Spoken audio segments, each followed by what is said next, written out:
Capítulo 1. El primer amanecer sin campanas. Nunca olvidaré aquella madrugada. El pueblo entero despertó en un silencio que pesaba más que el sueño.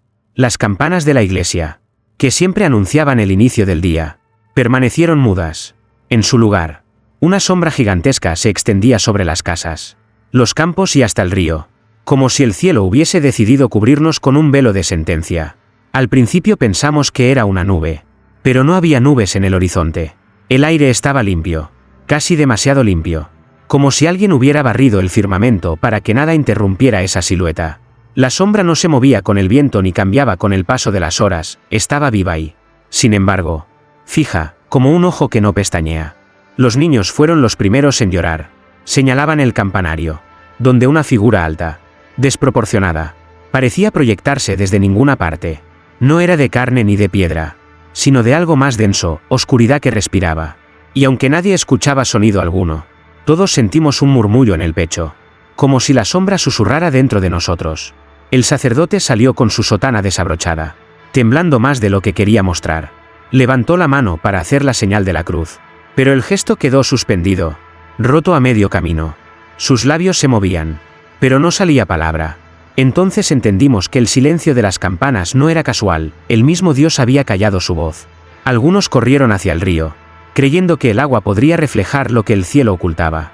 Pero el reflejo no mostraba la sombra, mostraba rostros de los vivos como si ya estuvieran muertos. El mío también estaba allí, con los ojos cerrados, acostado en la orilla como un cadáver anónimo. El miedo se convirtió en histeria.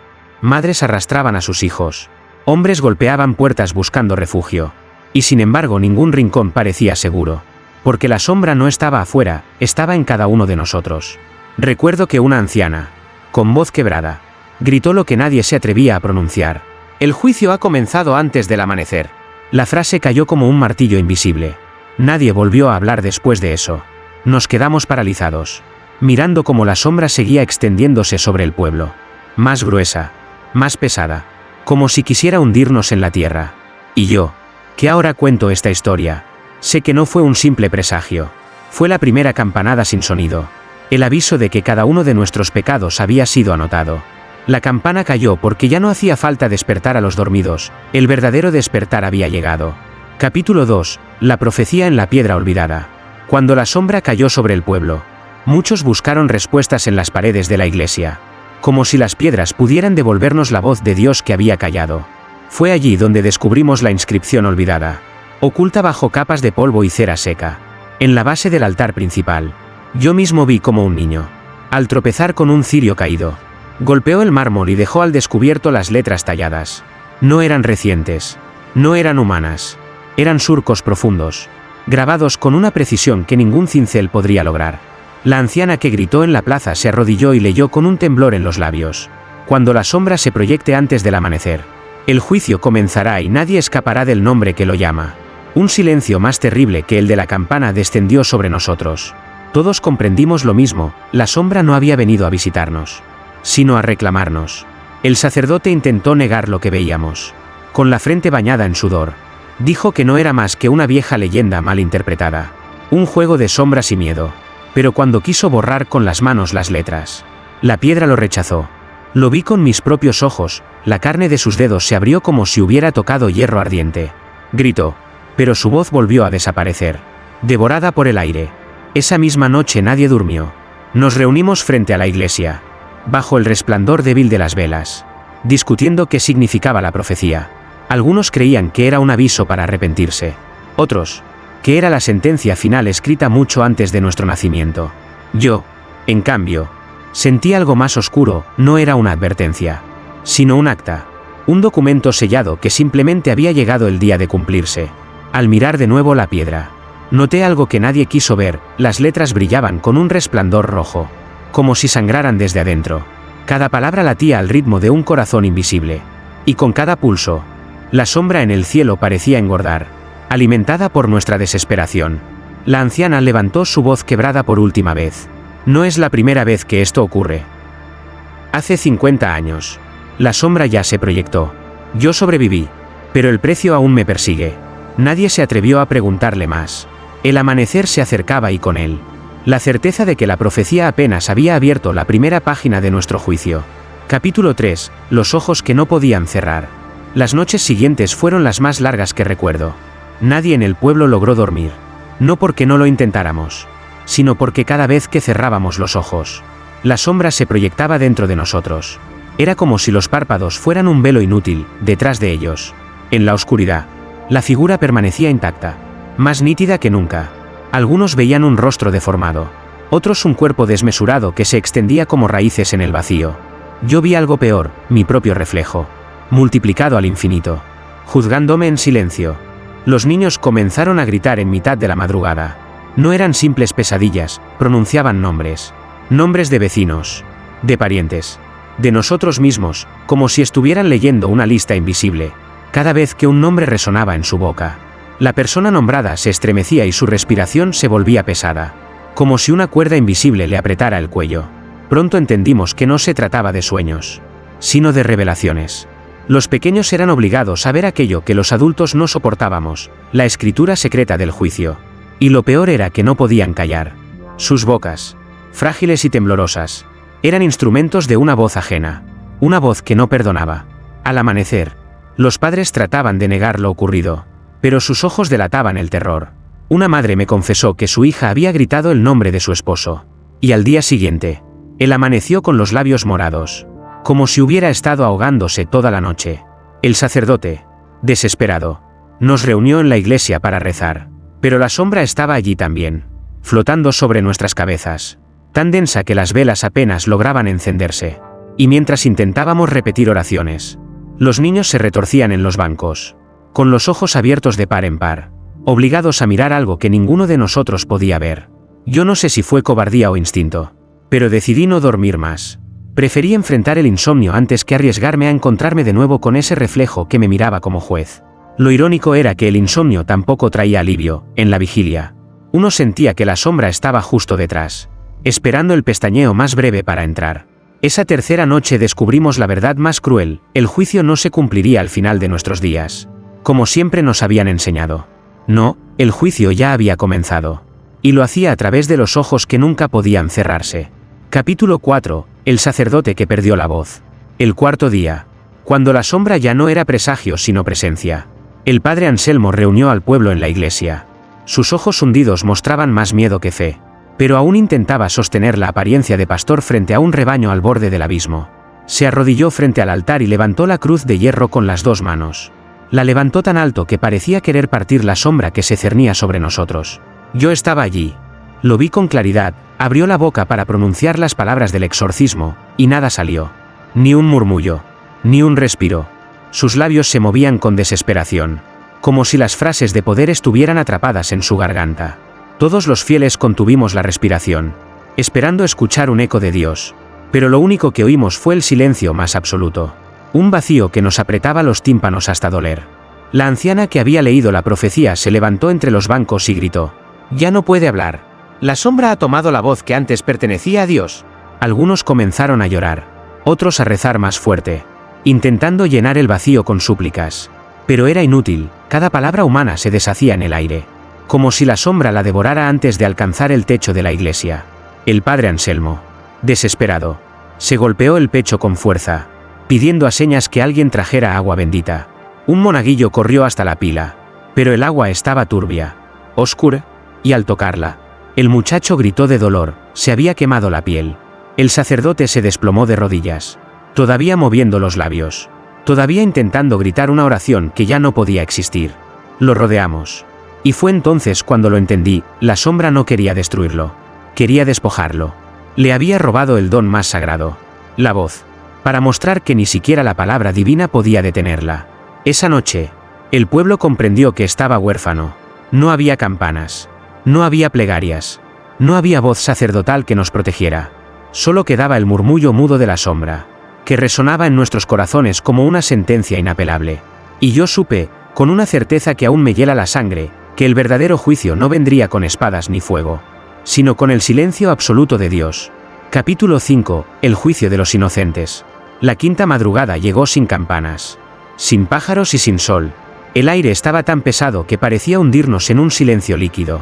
Fue entonces cuando ocurrió lo que nadie se atrevía a imaginar: los primeros en ser llamados no fueron los culpables, sino los inocentes. Todo comenzó con un niño, el hijo menor del herrero. Estaba sentado en el umbral de su casa cuando su cuerpo se tensó como si una cuerda invisible lo hubiese atado. Sus ojos se pusieron en blanco y, sin emitir palabra alguna, se levantó y empezó a caminar hacia el cementerio. Su madre corrió tras él, gritando, pero el niño no reaccionaba. Era como un sonámbulo guiado por una fuerza más antigua que la tierra misma. No fue el único. Uno a uno, los más pequeños del pueblo comenzaron a marchar en procesión silenciosa. Niños de todas las casas, tambaleándose como muñecos sin alma, avanzaban hacia la colina donde las tumbas se alineaban como guardianes dormidos. La sombra los envolvía, marcando su paso con un pulso invisible. El terror nos paralizó. Nadie se atrevió a detenerlos. Quien intentaba sujetar a un niño sentía un frío insoportable que atravesaba los huesos, obligándolo a soltarlo. Yo mismo quise sostener a la hija del carpintero, pero apenas toqué su brazo. Mi cuerpo se debilitó como si me hubieran arrancado la fuerza vital. El sacerdote, sin voz, cayó de rodillas frente a la procesión. Con lágrimas en los ojos levantó la cruz, pero la sombra la cubrió en un instante, dejándola tan negra que parecía de carbón. Entonces entendimos, no había defensa posible. Cuando llegaron al cementerio, los niños se detuvieron al pie de una cruz rota. Allí permanecieron de pie, inmóviles, mirando al horizonte donde el sol debía levantarse. Pero el amanecer nunca llegó. En su lugar, la sombra se intensificó, y los cuerpos de los pequeños comenzaron a desvanecerse. No como humo, sino como páginas arrancadas de un libro. Sus madres cayeron al suelo, desgarrando la tierra con las uñas, suplicando que alguien los devolviera. Pero lo que se escuchó no fueron llantos infantiles, sino un eco grave, profundo, que resonó en todas las almas presentes. El juicio comienza con los que no han pecado, para que nadie dude de su justicia. Las palabras no se escucharon en el aire, sino dentro de nosotros, grabadas en el corazón como un hierro candente. Yo cerré los ojos con desesperación, pero lo que vi fue peor, mi propio rostro, reflejado en la sombra, esperando su turno. Capítulo 6. La sangre en el agua bendita. Después de la desaparición de los niños, el pueblo quedó sumido en un duelo sin palabras. Nadie se atrevía a mirarse a los ojos, como si el simple reflejo pudiera delatar los pecados escondidos. La iglesia, que alguna vez fue refugio, se convirtió en un lugar de miedo. Y aún así, todos acudimos allí, buscando un último respiro de fe. El padre Anselmo, mudo desde la llegada de la sombra, señaló la pila del agua bendita. Nos hizo entender con gestos desesperados que nos acercáramos, que probáramos beber. Tal vez esperaba que la gracia divina aún sobreviviera en aquel líquido sagrado. Una mujer fue la primera en intentarlo. Se arrodilló con la esperanza de encontrar alivio. Sumergió la mano en el agua, y retiró los dedos empapados de un rojo espeso. Gritó. La iglesia entera se estremeció. ¿Dónde debía estar la pureza? Latía sangre oscura, burbujeante, como si el corazón de alguien hubiese sido sumergido allí. El rumor se extendió rápido. Algunos decían que no era sangre común, que al mirarla de cerca podía verse el reflejo de los pecados personales, un adulterio oculto, una traición negada, una mentira nunca confesada. Yo me acerqué con cautela, y lo que vi me heló la sangre, no un pecado de mi pasado, sino uno que aún no había cometido, y que ya estaba escrito. El agua se agitaba como un espejo vivo. Cada aldeano que se acercaba caía de rodillas, viendo su condena antes de tiempo. Algunos salieron corriendo hacia el bosque, otros se golpeaban el pecho con desesperación, y más de uno intentó destruir la pila a martillazos. Pero la piedra no se quebraba. Era como si la iglesia misma respirara con el latido de esa sangre. El padre Anselmo cayó sobre el altar, con las manos cubriéndose el rostro. No necesitaba voz para que entendiéramos lo que su cuerpo gritaba: Dios nos había abandonado.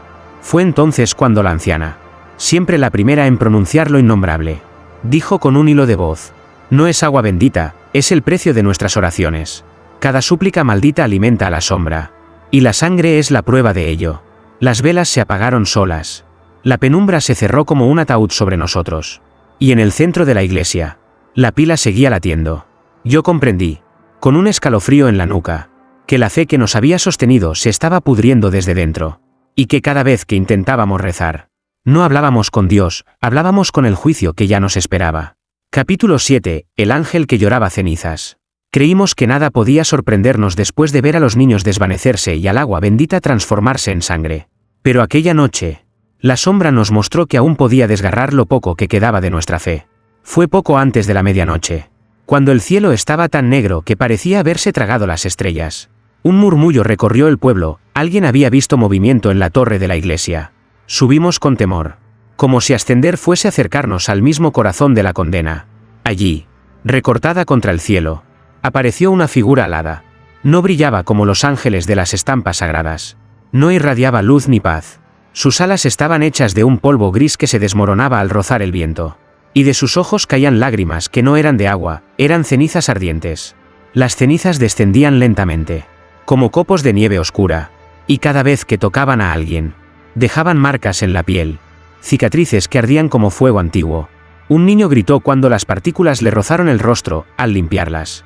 Vimos que en su mejilla había quedado grabada una palabra en latín que ninguno de nosotros entendía, pero que todos sentimos como sentencia. El ángel no hablaba, solo lloraba, y cada lágrima que caía se convertía en ceniza que quemaba y marcaba. Algunos intentaron rezar, implorando que fuera un mensajero de misericordia, pero el silencio de la criatura era más cruel que cualquier condena. La anciana, la misma que había leído la profecía, susurró con voz temblorosa: no llora por nosotros, llora porque ya ha visto el veredicto. El sacerdote Anselmo, sin voz, se postró de rodillas. Sus manos temblaban mientras sostenía la cruz ennegrecida. Y yo comprendí algo terrible: aquel ser no venía a salvarnos, sino a dar testimonio de nuestra caída. El ángel levantó su rostro por un instante. Y aunque no tenía boca, todos escuchamos un crujido dentro del pecho, como si un hueso invisible se quebrara. Era un sonido de ruina, el preludio de un juicio que ya estaba sellado. Cuando la figura se desvaneció, la torre quedó cubierta de cenizas. El viento las arrastró por todo el pueblo, entrando en las casas, cubriendo los altares, impregnando el aire. Desde esa noche, ningún rincón quedó limpio. Todo olía a quemado, como si el cielo hubiera decretado que el fin ya no era fuego, sino ceniza. Y yo supe, con un nudo en la garganta, que si incluso los ángeles lloraban, era porque ya no había salvación. Capítulo 8. La noche de los espejos rotos. Esa noche, el pueblo entero escuchó un mismo estruendo. No fue trueno ni campana. Fue el sonido del vidrio quebrándose al unísono. Cada espejo, cada pedazo de cristal, desde los más grandes hasta los más diminutos, se hizo añicos al mismo tiempo, como si una mano invisible los hubiese aplastado desde dentro. Yo corrí hacia mi casa y encontré el espejo del comedor hecho pedazos en el suelo. Pero algo me detuvo antes de recogerlos. Los fragmentos seguían reflejando imágenes, y no eran las nuestras. No mostraban mi rostro ni el de mi familia, sino escenas imposibles, un tribunal de sombras, columnas de fuego apagándose, y cadáveres con los ojos aún abiertos. Otros vecinos confirmaron lo mismo. En cada pedazo de vidrio se veía un juicio distinto. El herrero dijo que en los fragmentos de su espejo apareció su padre, muerto hace 20 años, señalándolo con un dedo acusador. La esposa del molinero vio su propio entierro, con todos nosotros reunidos, aunque ninguno derramaba lágrimas. Yo recogí un trozo del suelo y lo sostuve frente a mi cara. Lo que vi me dejó sin aliento. No era mi reflejo, era mi pecado más íntimo, ese que había ocultado incluso de mi propia conciencia. El fragmento lo exhibía como si estuviera escrito en fuego. Lo solté de inmediato. Pero ya era tarde, la visión se había grabado en mi mente. El sacerdote, todavía mudo, reunió todos los fragmentos de la iglesia en un saco de tela. Intentó arrojarlos al río, pero el agua no los recibió. Flotaban sobre la superficie como si fueran hojas de luz torcida. Y al tocarlos, el río entero se tiñó de un brillo metálico. Esa madrugada nadie pudo dormir. Cada quien se quedó encerrado, temblando, mientras los pedazos de espejo parecían susurrar desde los rincones. Algunos juraron escuchar voces que repetían sus nombres, una y otra vez, como un martillo invisible. La anciana volvió a hablar, y su voz fue como un cuchillo en la oscuridad. Los espejos no se han roto para castigarnos. Se han roto para mostrarnos lo que está por venir. El juicio no se acerca, ya lo estamos viviendo. Y yo comprendí que no había forma de escapar. Cada fragmento era un testigo, y cada testigo llevaba escrito un veredicto personal. Lo más terrible era que no necesitábamos juez, porque nosotros mismos ya éramos condena. Capítulo 9. El secreto de la viuda. Cuando creímos que ya no había más horrores que soportar, la viuda Rosa habló. Ella había sido siempre un espectro silencioso en el pueblo, vivía sola, vestida de negro desde hacía medio siglo, caminando apenas con la ayuda de un bastón de madera. Pero aquella noche, cuando las cenizas del ángel aún cubrían los tejados y los espejos rotos seguían murmurando, decidió revelar lo que llevaba enterrado en su pecho.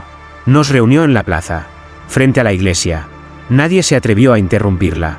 Había en sus ojos una mezcla de miedo y alivio, como si el peso de toda una vida estuviera a punto de caer. Hace 50 años, dijo con voz quebrada, la sombra ya descendió sobre nosotros. Yo la vi. Y yo sobreviví. El silencio se volvió insoportable. El aire olía a humo. Aunque no había fuego. Algunos la acusaron de mentir. Pero su mirada firme nos encadenó a sus palabras. Esa vez también comenzó con los niños. También marcharon al cementerio. Y también desaparecieron. Pero yo hice un pacto. Nadie respiraba. El sacerdote, arrodillado y mudo, la observaba con los ojos abiertos de par en par. Prometí guardar un secreto, continuó. A cambio, la sombra no me reclamó. Fui marcada con este luto eterno y con la soledad como castigo. Se levantó el velo negro que cubría su cabello y todos vimos una cicatriz que recorría su frente. Como una escritura antigua grabada a fuego. Era un símbolo que ninguno conocía, pero que todos sentimos como un sello. El pacto fue claro, dijo con un hilo de voz, mientras nadie revelara la profecía. La sombra dormiría. Pero hoy, alguien la ha despertado al leer las palabras en la piedra. Las miradas se clavaron en la anciana que, días antes, había descifrado la inscripción. Ella bajó la cabeza, incapaz de responder. El murmullo se volvió caos. Algunos gritaban que la viuda había condenado al pueblo con su silencio. Otros, que había sido su sacrificio el que nos había permitido vivir 50 años más. Pero todos sabíamos una cosa, el pacto estaba roto. Y ahora el juicio era irreversible. La viuda rosa se desplomó en la plaza, exhausta, mientras la sombra en el cielo se agitaba como si hubiera escuchado cada palabra. Y yo comprendí, al verla temblar en el suelo, que el secreto no había sido una protección, sino una deuda que ahora todos estábamos obligados a pagar. Capítulo 10, la campana que repicó sola. Durante días, el silencio había sido absoluto. La campana de la iglesia, que marcaba nacimientos y entierros, bodas y amaneceres, permanecía muda, oxidándose en lo alto de la torre. Pero esa noche, cuando el cielo estaba tan oscuro que parecía no existir, la campana rompió su silencio. Repicó una sola vez. El sonido no fue metálico ni claro, sino grave, áspero, como si no viniera del bronce sino de un cuerpo vivo que gemía.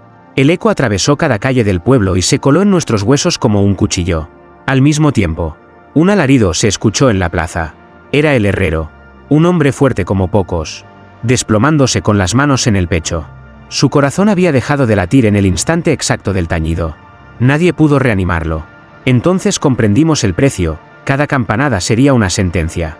El segundo repique llegó minutos después. El sonido retumbó con más fuerza, como si la campana supiera que ya no necesitaba ser tocada por manos humanas. Esta vez fue la esposa del molinero quien cayó al suelo, con los ojos desorbitados, como si hubiera visto al mismo juez invisible dictando su condena. El terror se extendió. Nadie se atrevía a respirar cuando la campana callaba, esperando el siguiente golpe fatal. Algunos corrieron a la iglesia, intentando trepar a la torre para detenerla. Pero el acceso estaba bloqueado. La puerta de madera parecía sellada por dentro, y cada intento de forzarla terminaba con manos ensangrentadas y cuerpos rechazados hacia atrás por una fuerza invisible. Yo no podía apartar la vista del cielo.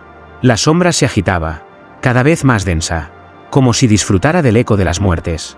Cada repique la hacía crecer, expandirse, hasta cubrir no solo el pueblo sino también las montañas cercanas. La viuda rosa, con la voz temblorosa, advirtió: no está anunciando el juicio, está llamando a los que ya fueron nombrados. Y entonces lo entendí, los nombres que los niños habían gritado en sueños no eran advertencias. Eran la lista de la campana. Cada tañido era una mano invisible arrancando un alma de la tierra. El tercer repique aún retumba en mis oídos mientras escribo esto. No me atrevo a decir quién fue la tercera víctima.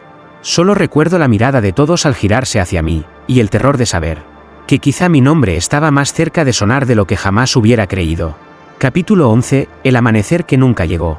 El pueblo entero aguardaba la salida del sol como un reo espera la última palabra de su sentencia.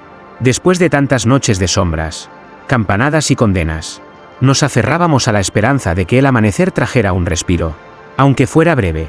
Pero esa mañana, el sol no apareció. El horizonte permaneció inmóvil, como si alguien hubiera arrancado la página del día. La línea que solía encenderse con tonos dorados estaba muerta, gris, cubierta por un velo que no se movía. Los gallos callaron. Las ventanas quedaron cerradas y los relojes parecían marcarnos horas inexistentes. Esperamos. Primero en silencio, luego en susurros. hasta que alguien gritó lo inevitable. El amanecer ha sido borrado. El cielo no era noche ni día. Era una penumbra perpetua. Un espacio suspendido donde las sombras podían moverse sin restricción. Y lo hicieron. Las vimos caminar por las calles. Proyectarse sobre las paredes aunque no hubiera luz. Algunas tenían formas humanas. Otras eran masas informes que se arrastraban como serpientes invisibles. El sacerdote Anselmo cayó de rodillas frente al altar, con las manos levantadas, rogando en silencio. Pero no hubo respuesta. El aire dentro de la iglesia se espesó hasta volverse irrespirable. Y entonces comprendimos lo peor: no estábamos muertos. Pero tampoco vivos. Habíamos sido atrapados en una pausa eterna. En un limbo donde el juicio se prolongaba sin final. Una madre, con los ojos desorbitados, corrió hacia el campo, convencida de que al otro lado encontraría la salida del sol. La seguimos con la mirada, y vimos cómo se deshacía en la penumbra, borrada como una silueta en un lienzo húmedo. Ni un grito dejó tras de sí. Las campanas, que hasta entonces habían repicado solas, guardaron silencio. Ese silencio fue más aterrador que los tañidos, era la confirmación de que ya no hacía falta llamarnos uno por uno. Estábamos todos inscritos, atrapados en la misma condena. La viuda Rosa, con los ojos clavados en el horizonte muerto, murmuró: el amanecer no volverá hasta que el último nombre sea pronunciado. Y yo entendí, con un frío que me atravesó el alma, que el verdadero juicio no consistía en morir, sino en esperar indefinidamente, sin saber cuándo nos llegaría el turno. La sombra no quería devorarnos rápido, quería consumirnos poco a poco, en la angustia interminable de un amanecer que nunca llegó. Capítulo 12, la última confesión. He llegado al límite. Ya no sé si escribo para advertirlos, para salvarme o simplemente para retrasar lo inevitable. El pueblo entero se consume en la penumbra, y cada día que no amanece es una cuerda más apretada alrededor de nuestro cuello. Pero anoche comprendí la verdad más insoportable: mi voz nunca me perteneció. Lo descubrí mientras rezaba en silencio frente al altar ennegrecido. Sentí que alguien me observaba. Miré alrededor, pero no había nadie. Entonces escuché un susurro idéntico al mío, repitiendo mis pensamientos antes de que yo los formulara. La sombra no solo nos juzgaba, hablaba a través de nosotros. Recordé las palabras de la viuda: el pacto fue sellado con silencio. Y entendí que mi narración, estas palabras que ahora comparto, no son un testimonio libre, son mi confesión. La última. Cada frase que pronuncio es un juicio contra mí mismo. Salí a la plaza, donde la gente se apiñaba como fantasmas vivos, y levanté la voz. Todos me escucharon, porque en medio de la oscuridad solo quedaba el sonido de mis palabras. Pero noté algo aterrador cada vez que hablaba. La sombra se agitaba, como alimentándose de mi relato.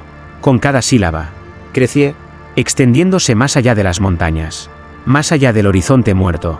Las miradas se clavaron en mí. Algunos lloraban, otros me señalaban con odio. Comprendieron lo que yo mismo temía aceptar: era mi voz la que mantenía vivo el juicio. Era mi confesión la que lo sostenía. Intenté callar. Tapé mi boca con ambas manos.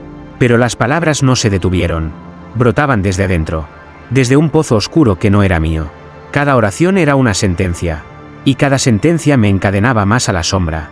Ahora sé que no hay escape. No escribo esto para ser recordado, sino porque la sombra me obliga. Soy su escriba, su testigo y su víctima.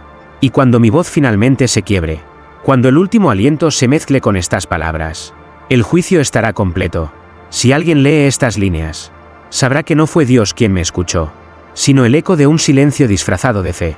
Esta es mi última confesión, y mi condena. Capítulo 13, el niño que habló en lenguas de fuego. Creímos que la sombra ya había dicho todo lo que tenía que decir a través de silencios, campanas y espejos rotos. Pero entonces apareció el niño, un sobreviviente, el único que había regresado del cementerio. Lo encontramos al amanecer que nunca llegó, sentado en la entrada de la iglesia, con los ojos encendidos como brasas. Su piel estaba marcada por símbolos incandescentes, líneas rojas que palpitaban como venas abiertas al fuego. No lloraba ni reía, respiraba con calma, como si supiera algo que los demás ignorábamos. Cuando la gente lo rodeó, abrió la boca y habló. No era su voz. No era la voz de un niño. Era un rugido que ardía como metal fundido. Una lengua imposible, hecha de palabras que quemaban el aire mismo. Las velas se encendieron solas en toda la iglesia. Las paredes vibraron. Y algunos cayeron de rodillas, convencidos de que por fin Dios respondía. Pero pronto entendimos que aquello no era salvación. Cada palabra en aquella lengua de fuego se grababa en nuestras mentes. Y lo que veíamos con los ojos cerrados era peor que cualquier infierno imaginado. Veíamos nuestros pecados arder, uno por uno, no en castigo, sino en anuncio. La sombra ya no necesitaba mostrar nuestro pasado, ahora estaba revelando el futuro de nuestra condena. El sacerdote Anselmo, con lágrimas negras resbalando por su rostro, intentó acercarse, puso una mano sobre el niño y cayó de rodillas de inmediato. No por debilidad, sino porque la voz ardiente lo atravesó y lo dejó mudo para siempre. Ya no podía ni siquiera gesticular. El niño siguió hablando, cada vez más alto, más rápido, hasta que los vitrales de la iglesia estallaron, dejando entrar un viento rojo como sangre. Y en medio de aquel caos, todos entendimos una sola frase, clara entre las lenguas de fuego: el último juicio será pronunciado por la boca de un inocente. Entonces supe la verdad que me heló hasta la médula. Yo no era el narrador de esta historia, solo estaba preparando el terreno. El verdadero juez ya estaba entre nosotros, y tenía la forma de un niño. Capítulo 14. El altar que se abrió como un abismo. Después de que el niño hablara en lenguas de fuego, nadie volvió a mirar el altar con la misma fe. El templo, antes refugio, se había convertido en la garganta del infierno. Y aquella noche lo comprobamos. El altar comenzó a temblar con un rugido sordo que venía desde abajo, como si la tierra quisiera expulsarlo. Las velas se apagaron todas a la vez y el aire se llenó de un olor a hierro y ceniza. Nos acercamos con cautela, algunos arrastrados por una mezcla de miedo y curiosidad, y vimos cómo las piedras se agrietaban lentamente. Las grietas no eran simples fisuras, eran bocas que se abrían en la piedra, mostrando un resplandor rojizo que palpitaba como carne viva. De pronto, la losa central se hundió, revelando un hueco profundo. No era una cripta, no era catacumba, era un abismo. Un vacío que respiraba. El niño, con los ojos brillando aún como brasas, caminó hacia el borde. No temblaba, no lloraba. Señaló el hueco con un dedo. Y en ese instante escuchamos el murmullo de cientos de voces mezcladas.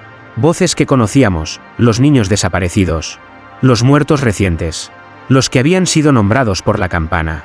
Todos clamaban desde ese abismo. No por ayuda, sino repitiendo nuestras culpas. Una mujer gritó al escuchar su propio nombre entre las voces. Cayó de rodillas.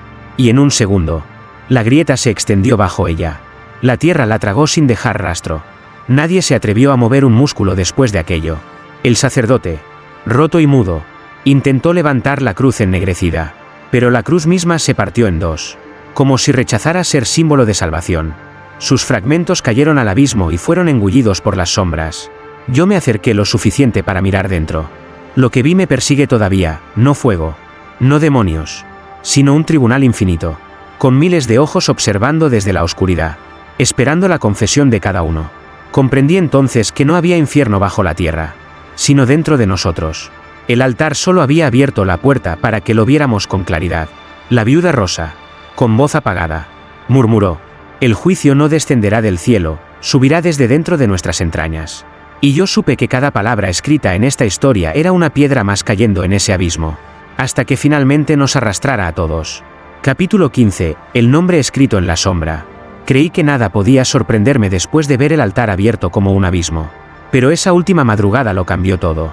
El cielo, que durante días había permanecido inmóvil, comenzó a moverse. No eran nubes ni estrellas, era la sombra misma, extendiéndose hasta cubrir cada rincón del horizonte. Entonces lo vimos. Entre los pliegues oscuros que flotaban sobre nuestras cabezas apareció algo escrito, no con tinta ni con fuego, sino con un resplandor blanquecino que se encendía y se apagaba, como si la penumbra respirara palabras.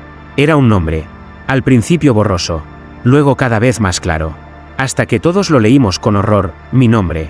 Las voces del pueblo se quebraron en un murmullo. Nadie se atrevía a mirarme, y sin embargo todos lo hicieron.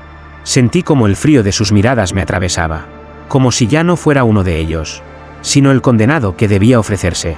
El niño de ojos de fuego se acercó a mí. No habló, pero su silencio era suficiente. Levantó la mano y la sombra respondió, descendiendo sobre mi cuerpo como un manto pesado. Traté de correr, de gritar, de negar, pero mis labios no respondieron. Era como si mi voluntad hubiese sido borrada junto con el amanecer.